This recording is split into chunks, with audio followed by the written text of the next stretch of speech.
সম্মানিত মাছ চাষী বন্ধুরা, যারা এই বছরের জন্য মাছ চাষের প্রস্তুতি নিচ্ছেন, তো তাদের জন্য মূলত আজকের ভিডিওটি।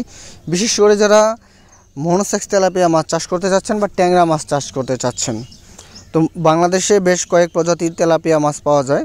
তো তার মধ্যে যারা বাণিজ্যিকভাবে তেলাপিয়া মাছ চাষ করতে চান, তো তাদের জন্য তারা অবশ্যই মনোসেক্স তেলাপিয়া মাছ চাষ করতে হবে, বা টাইগার জাতের যে মনোসেক্স তেলাপিয়াটা বর্তমানে পাওয়া যাচ্ছে।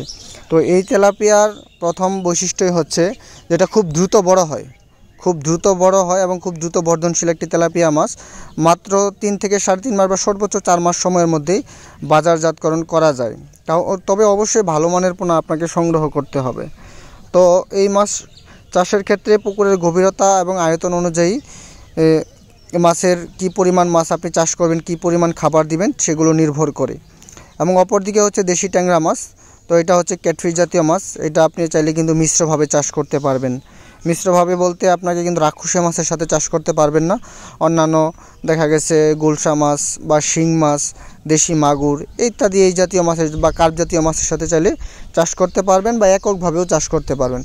এককভাবে চাষ করতে হলে অবশ্যই আপনাকে শতাংশে 1500 পিস পর্যন্ত চাষে দিতে হবে, এবং পুকুরের গভীরতা হতে হবে ন্যূনতম আমার 4 থেকে 5 ফিট গভীরতায় এই মাছ চাষ করতে পারবেন।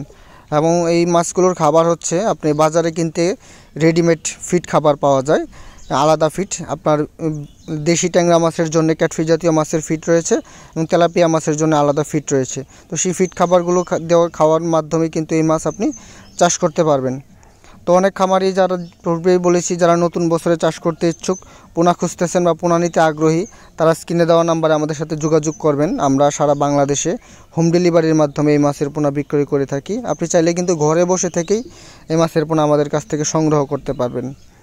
সরাসরি আপনার ঠিকানা পর্যন্ত পৌঁছে দেওয়ার সুস্থ সবল মাছের সম্পূর্ণ দায়িত্ব আমাদের। তো ভিউয়ার্স, ভিডিওটি ভালো লাগলে অবশ্যই শেয়ার দিবেন অন্য আরও একটি খামারি ভাইকে ভিডিওটি দেখার সুযোগ করে দেওয়ার জন্য।